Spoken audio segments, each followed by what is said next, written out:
Bonjour à tous, c'est Aurel, j'espère que vous allez bien. C'est un plaisir de vous retrouver aujourd'hui pour une vidéo assez spéciale. Améliorer son focus et sa concentration en session de poker. C'est ce que nous allons voir aujourd'hui et j'ai besoin d'en parler, je vais vous en parler. J'ai moi-même pris des mesures par rapport à ça et ça avait fonctionné. À l'heure actuelle, ce sont des mesures que je ne prends plus moi-même. Mais j'ai besoin d'en parler. Pourquoi? Car ça va nous permettre, et c'est réel, c'est testé, ça va nous permettre d'être meilleurs tout simplement en session. Tout d'abord, si vous voyez le trépied derrière avec la caméra, c'est tout simplement car j'étais en train de tourner quelques vidéos, dont quelques-unes donc pour la prochaine année, pour l'année 2021. Il y a une vidéo setup qui arrivera puisque je vais avoir un nouveau setup, des vidéos davantage de qualité. C'est ce que je compte faire et ça me permet moi aussi de progresser d'un point de vue vidéo et montage. Voilà, tout simplement. On est parti pour cette vidéo, donc je vais y aller petit à petit avec vous. Ce sont des choses que j'ai déjà essayé de faire et que j'ai déjà faites aussi. Ça m'a énormément aidé et je vais vous en parler tout de suite sans plus attendre. On va passer donc au premier point. Supprimer le téléphone de vos sessions. Hein, quand je dis supprimer le téléphone, c'est pas n'allez plus sur votre téléphone. Non, supprimez le téléphone de vos sessions. Une session, ça dure pas une journée entière. Une session, ça dure 4 à 5 heures, peut-être 6 heures si vous allez au bout, ou plus. Mais supprimer le téléphone de sa session, ça va nous permettre vraiment de ne plus sortir, de ne pas sortir de la bulle poker. Donc tout ce qui est réseaux sociaux, hein, moi-même, c'est ce que je fais quand je suis en session. Je regarde mon téléphone, voilà, à la pause, je prends des petites photos, des machins, je vais sur Instagram, je vais sur les réseaux sociaux. Et c'est des choses à ne pas faire, car on sort totalement de notre bulle. D'abord, on perd du temps. Hein. Quand on a 6 tables ou 12 tables, si on commence à sortir notre téléphone, même en pause, on perd notre temps pour nos pauses. On perd énormément de temps à être sur notre téléphone déjà en dehors des sessions, mais pendant une session, ça ralentit énormément notre progression. Ça peut aussi nous faire perdre de l'argent, puisque ça peut nous faire faire des choix qu'on n'aurait pas forcément fait en étant 100% focus et concentré sur notre objectif. Donc supprimer les réseaux sociaux de son téléphone, c'est une autre chose, mais supprimer le téléphone de ses sessions, je pense que c'est quelque chose de primordial, du moins pour être davantage concentré et focus sur nos objectifs. Donc supprimer les discussions, voilà, les SMS, tout ça, donc encore une fois par rapport au téléphone, mettez-le en mode avion. Et encore, même en mode avion, on a cette habitude-là d'ouvrir le téléphone et de cliquer tout de même sur les applications et de faire un petit peu n'importe quoi, des choses qui vont nous faire perdre du temps tout simplement, qui vont nous faire perdre du temps énorme et on va oublier des détails sur les tables, on va oublier énormément de choses.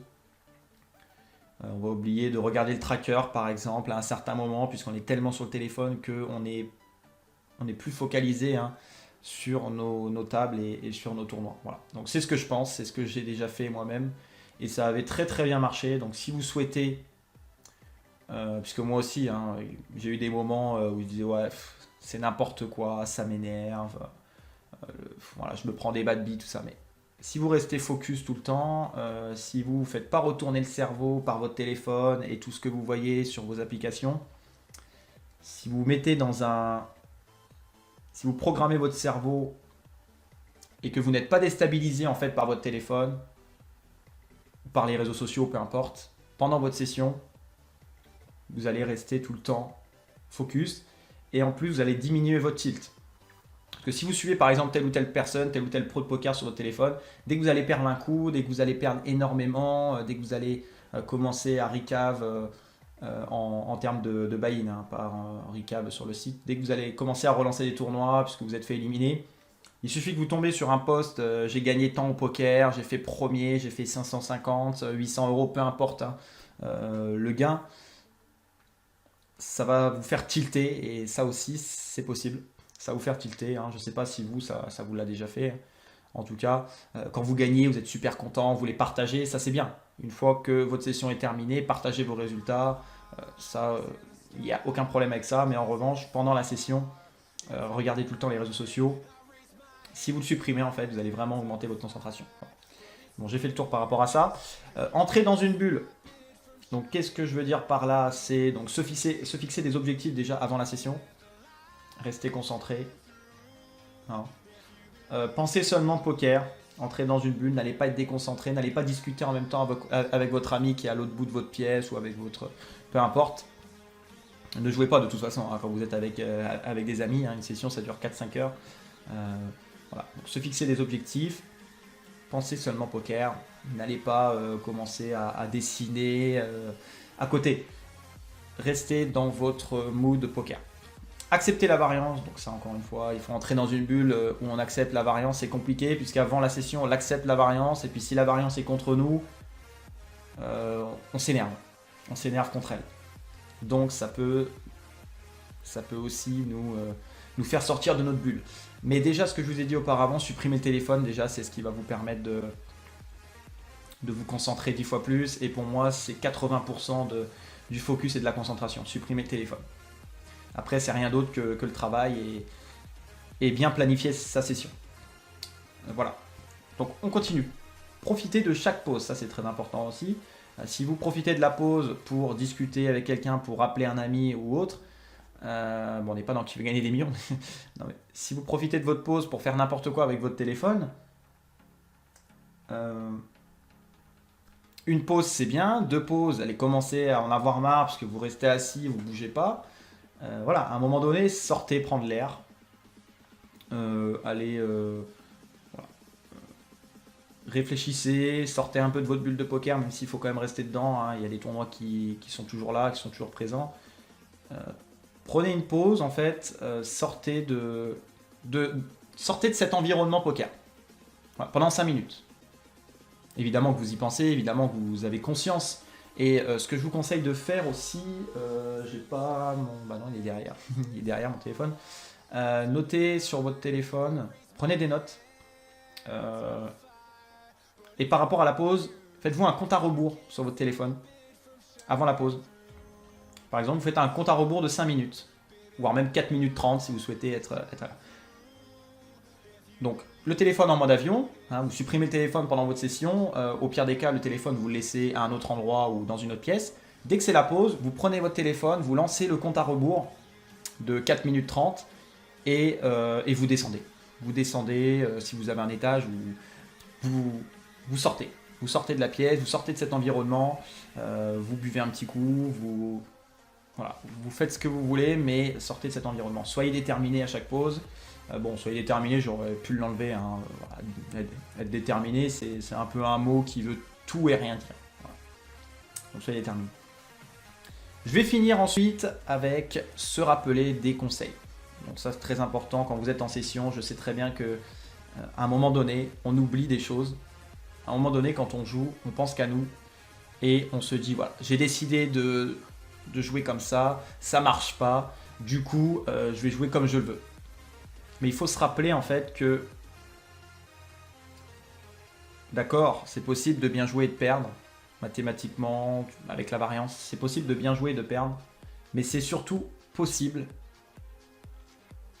de faire plus de conneries. Voilà.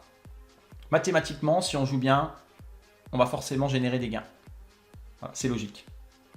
Après, chacun a un niveau. Hein. Il y a des personnes qui ont un niveau plus grand que d'autres. Ça, c'est normal.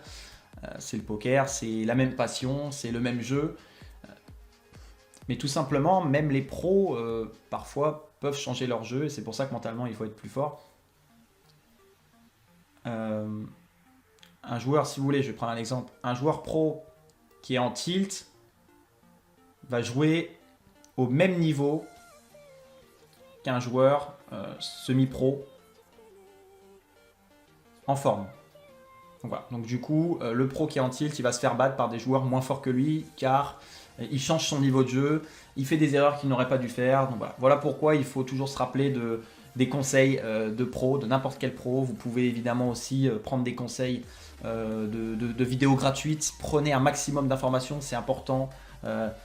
Voilà, regardez un maximum de vidéos gratuites, regardez un maximum de vidéos stratégiques sur le poker et assimilez tout ce qu'on vous dit et entraînez-vous après à la pratique. Et s'il y a des choses qui ne vont pas, si vous sachez déjà reconnaître, si vous savez reconnaître déjà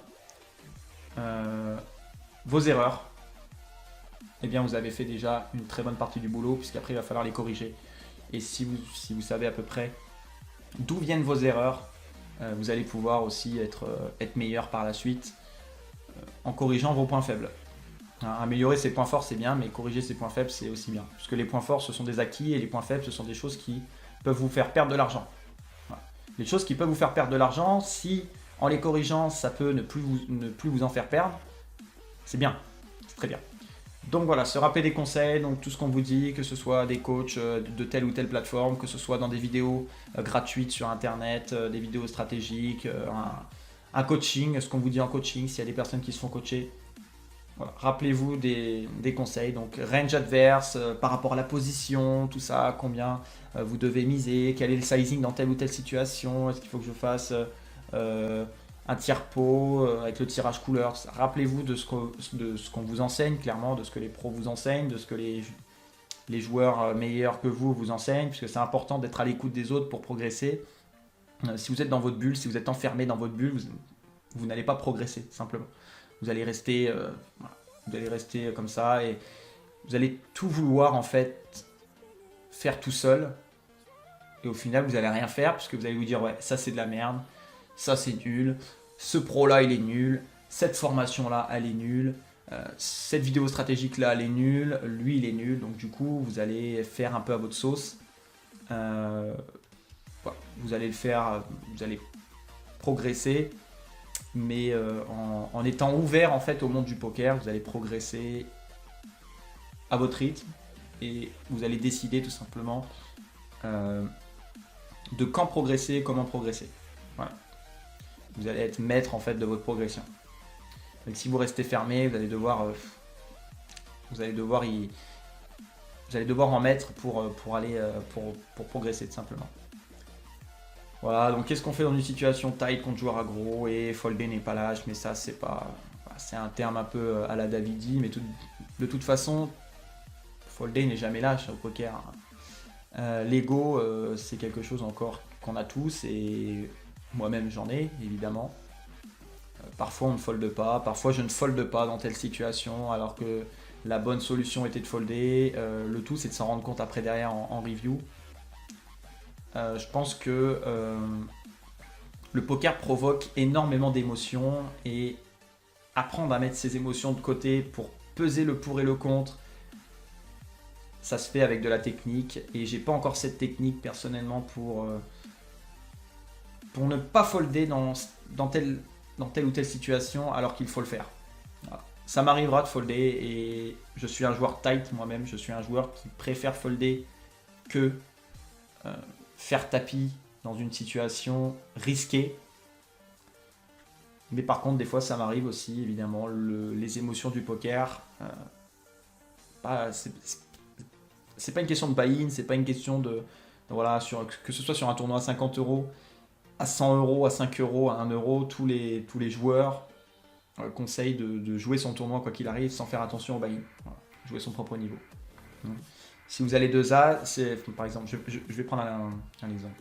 Si vous avez deux as dans un tournoi à 50 centimes, il y en a certains qui vont faire tapis directement.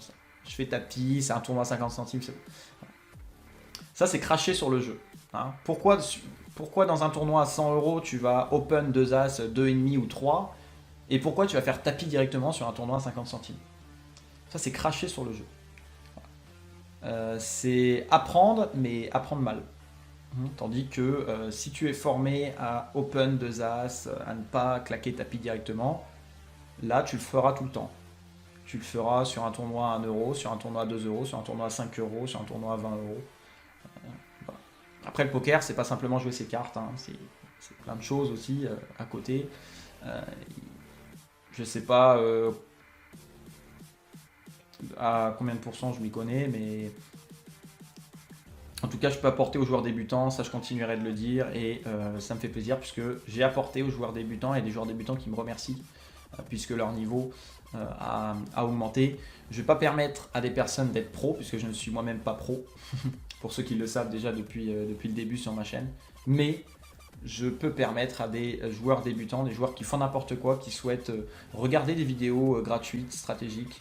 J'ai fait beaucoup de vidéos mentales, d'ailleurs je vous les mets là. Je vous mets la petite information, ça s'affiche à ce moment-là à droite. J'ai fait des vidéos aussi mentales qui peuvent aider certaines personnes. Ou je peux conseiller aussi, puisque j'ai moi-même écouté d'autres vidéos, que ce soit de pros, qui m'ont aidé, que j'ai effectué, que j'ai pris en compte, que j'ai pas rejeté, et qui m'ont aidé. Voilà. Par exemple, quand vous jouez, affichez les ranges devant vous, au mur. Il n'y a pas grand monde qui le fait. Voilà. Et si vous avez un pays de rêve où aller, ou quelque chose, voilà, un objectif, vous le notez devant vous. Et pendant votre session, regardez la ville, vous mettez un poster ou un tableau, peu importe. Regardez un endroit, que ce soit un lieu, une image, un dessin, peu importe ce que vous voulez. Ça peut vous détendre mentalement et ça peut vous permettre aussi d'être meilleur. Et de ne pas faire certaines erreurs, comme je le disais, que vous auriez fait auparavant. Tout n'est pas question de confort, d'accord? Je me crée un nouveau setup pour la nouvelle année, mais tout n'est pas question de confort. C'est pas parce que je me crée un nouveau setup que je vais gagner tous les tournois. Non.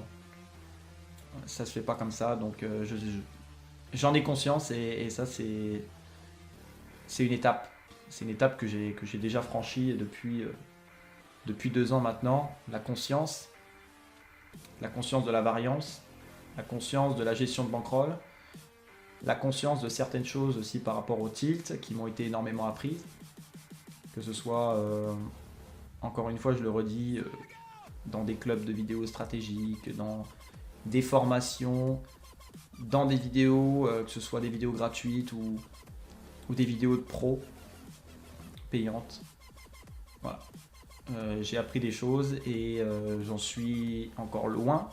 Je suis encore loin d'être professionnel, mais en tout cas, tant que vous ne lâchez pas et que vous vous lancez, continuez. Puis vous n'avez rien à perdre de toute façon. Vous avez une bankroll à perdre et si vous la gérez parfaitement bien, vous n'aurez aucun risque. Et si vous perdez une bankroll, eh bien vous recommencez. Vous recommencez tout en perfectionnant un peu plus votre jeu. Voilà. Si vous perdez une bankroll, sachez qu'il y a des personnes qui réussissent. Donc si vous perdez plein de bankroll, c'est que le problème c'est vous. Et voilà. Moi à l'heure actuelle, je suis dans une situation, on me demande beaucoup, ouais, t'as combien de bankroll? Je joue moins en ce moment. L'objectif c'est de jouer beaucoup plus en 2021. Non, je repousse pas les choses en lendemain, je continue évidemment d'apprendre sur le poker, de regarder beaucoup de vidéos et tout. Mais l'objectif en 2021 c'est de jouer beaucoup plus. Car je sais que j'en aurai le temps et je sais qu'il faut que je sois discipliné et que je me fixe des objectifs, ce que je ne fais pas. Donc sans se fixer des objectifs, on va nulle part. Sans se fixer des objectifs, on stagne. Sans se fixer des objectifs, on va vers l'avant et puis on recule. Sans être discipliné aussi, puisque faire quelque chose et puis arriver après à dire ouais, j'ai pas envie une autre fois. Non. Tu veux monter une grosse bankroll au poker, elle va pas tomber du ciel. Tu veux monter une grosse bankroll au poker, eh bien tu dois respecter une gestion de bankroll, tu dois faire 3-4 sessions par semaine, minimum, et conseillé.